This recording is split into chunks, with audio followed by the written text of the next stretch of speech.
Vande Mataram, dear students. Today we will see the 10th part of Unit 2 of English subject of Standard 8th, and the 10th part is about the poem Geography lesson.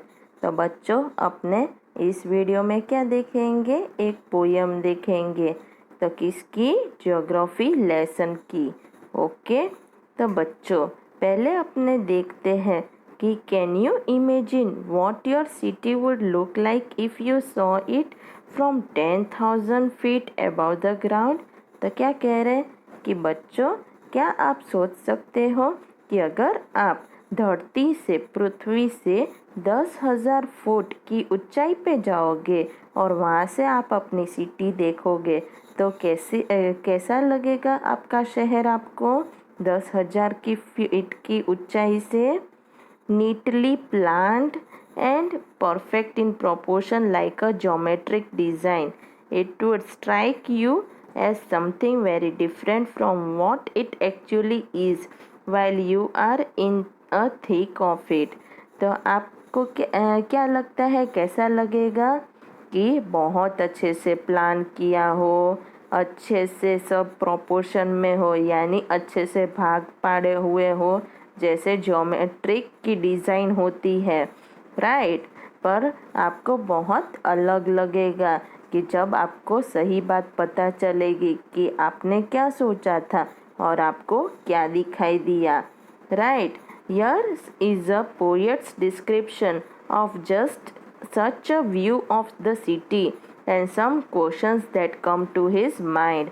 तो यहाँ पे इस poem में आपको क्या दिखाई देगा कि पोएट यानी जिसने पोयम लिखी है वो आपको डिस्क्राइब करके बता रहा है, डिस्क्रिप्शन दे रहा है कि जब वो ऊपर जाता है तो उसको सिटी कैसी दिखाई देती है और उसके दिमाग में कौन से सवाल आते हैं, वो सब वो बताता है।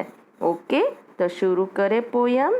ओके, तो When the jet sprang into the sky, sprang यानी ऊपर गया, यानी जब जेट प्लेन जब पोएट की जेट प्लेन आसमान में गई, आसमान में ऊंची उड़ान लगाई, it was clear why the city had developed the way it had.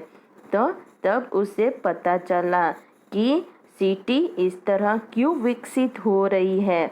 Seeing it scaled 6 inches to the mile there seemed an unavailability. तो क्या कह रहे हैं कि वो कहाँ गए थे? 6 इंचेस यानी ऊपर माइल से, 1 माइल से उनको सिटी कैसा दिखाई दे रहा था? 6 इंच जितना दिखाई दे रहा था, जैसे कि कुछ हो ही नहीं, बहुत छोटा छोटा। अगर आप ऊपर जाओगे जेट प्लेन में तो आपको तो सिटी छोटा ही दिखाई देगा ना। आप कभी एरोप्लेन में बैठे हो, एरोप्लेन में आप जब बैठते हो तो आपको नीचे से नज़ारा कैसा दिखाई देता है? छोटा छोटा दिखाई देता है। वैसे ही वो कह रहे हैं कि जब मैं माइल ऊपर गया था तो मुझे 6 इंच जितना छोटा मेरा शहर दिखाई दे रहा था। About what on ground had looked haphazard, unplanned, and without style when the jet sprang into the sky. तो उसको उनका शहर कैसा दिख रहा था? उसको उनका शहर पूरा ऐसे ही दिखाई दे रहा था कि जैसे प्लान कर ही नहीं रखा हो, कुछ प्लानिंग ही नहीं की हो और स्टाइल भी ना का, यानी कि सारा ऐसे का वैसा ही दिखाई दे रहा था उनको जब वो ऊपर आसमान में गए जेट प्लेन में। When the jet reached 10,000 feet, it was clear why the country had cities where the river ran and why the valleys were populated. तब क्या कह रहे हैं कि जब उनका जेट प्लेन 10,000 की फीट की ऊंचाई पे उड़ान लगाई तो उनको पता चला, उनको क्लियर हुआ कि क्यों उनके देश में सिटीज़ थे, उनकी यानी शहर कहाँ थे? रिवर के पास, नदियों के पास थे, और क्यों वैलीज पॉपुलेटेड थी यानी प्रदूषण से भरी हुई थी। The logic of geography that land and water attracted man was clearly delineated when the jet reached 10,000 feet। यानी अब क्या कह रहे हैं कि जब उनका जेट प्लेन 10,000 की फीट के ऊपर गया तब उनको ज्योग्राफी का लॉजिक पता चला कि क्यों इंसान पानी और धरती दोनों से अट्रैक्ट होता है, यानी अट्रैक्शन उनको खींच लेता है क्योंकि उनको दोनों की ज़रूरत पड़ती है। इसलिए पानी और धरती के बिना तो रह नहीं सकते ना, इसलिए उनको पता चला ज्योग्राफी का लॉजिक तब। When the jet rose 6 miles high, it was clear the earth was round and that it had more sea than land। और जब उनका जेट प्लेन 6 माइल्स ऊपर गया, ऊंचा और गया, तब उनको पता चला कि धरती गोल है, अर्थ वॉज राउंड। और अर्थ में ज़्यादा क्या है? पानी है, सी है, समुद्र है, धरती से ज़्यादा, लैंड से ज़्यादा समुद्र है। फिर क्या होता है? But it was difficult to understand that the men on the earth found causes to hate each other, to build walls across cities and to kill। From that height it was not clear why। अब क्या कह रहे हैं? पर उनको सब समझ में आ गया कि ज्योग्राफी का लॉजिक क्या था, फिर क्यों इंसान अट्रैक्ट हो रहे थे लैंड से, पानी से। पर उनको एक चीज़ समझनी मुश्किल पड़ रही थी कि धरती पे इंसान क्यों एक दूसरे के दुश्मन बने थे, और उन लोगों ने दीवार बना ली थी, सिटियों की, शहरों की दीवार बना ली थी, अलग अलग शहर में रह रहे थे और एक दूसरे को मारने भाग रहे थे। इतनी सारी ऊंचाई से उसको ये नहीं पता चला था। किसको? तो जुल्फिकर घोष यानी जो पोएट है उसको वो क्लियर नहीं हुआ था। तो अब ग्लोसरी यानी कुछ अपने मीनिंग्स देख लेते हैं। तो इनएविटेबल यानी कि दैट कैनॉट बी अवॉइडेड, अपने कुछ जो अवॉइड नहीं कर सकते उसको क्या कहते हैं? इनएविटेबल। फिर हैफाजर्ड यानी विथआउट प्लान और ऑर्डर, कुछ भी प्लान या ऑर्डर के बिना का। डेलिनेटेड यानी शोन, दिखाई देना। ओके, अब अपने क्या देखेंगे? अपने इस पोयम के कुछ क्वेश्चन आंसर और एक्सरसाइज देखेंगे। ओके, तो अब इसकी पहली एक्सरसाइज क्या है? क्वेश्चन आंसर्स कुछ देख लेते हैं। ओके, तो फर्स्ट क्वेश्चन क्या है? Find 3 or 4 phrases in stanzas 1 and 2 which are likely to occur in a geography lesson। तो आपको क्या करना है कि स्टेंजास यानी पैराग्राफ में से जो अपने पोयम के स्टेंजा होते हैं उसमें से 3 से 4 आपको फ्रेजेस ढूंढने हैं, जिसमें से 1-2 ज्योग्राफी लेसन के में आते हो। ओके, अब आंसर क्या है? सम phrases that are likely to occur in geography lessons are the city had developed the way it had, it scaled 6 inches to the mile, cities where the river ran and the valleys were populated।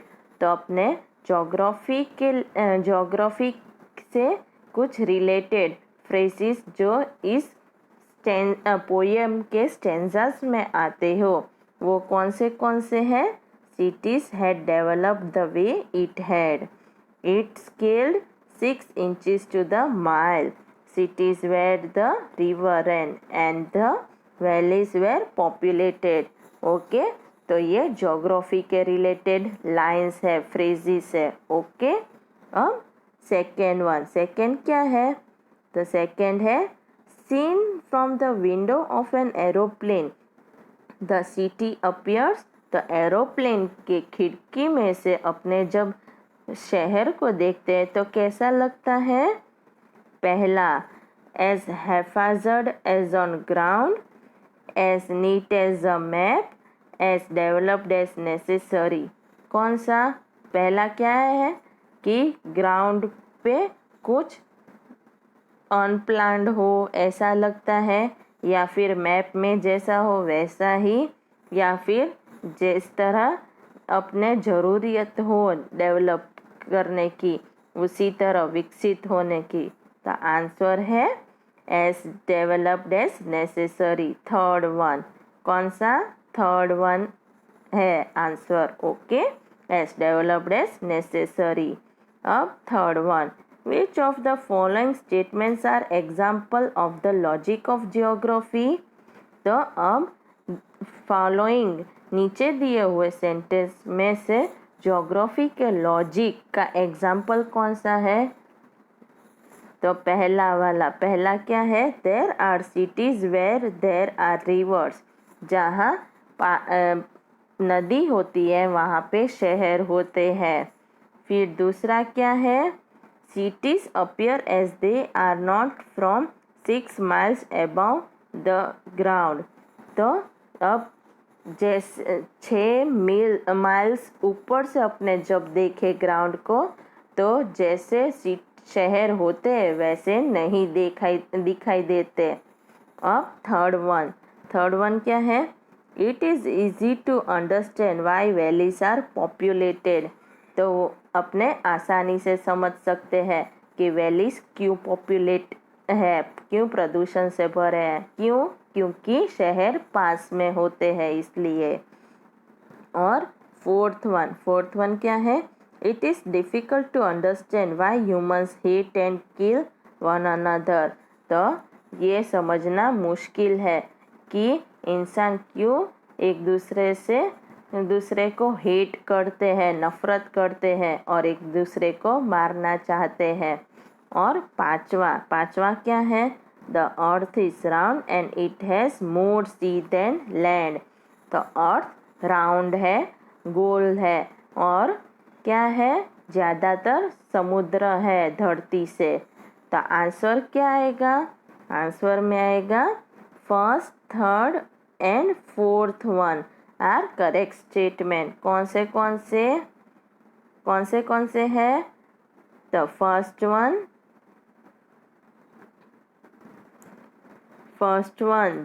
there are cities where there are rivers. Third one, it is easy to understand why valleys are populated. And fourth one, it is difficult to understand why humans hate and kill one another. Okay, तो ये answer है first, third and fourth one. ये क्या बताते हैं? 3 sentence logic of geography.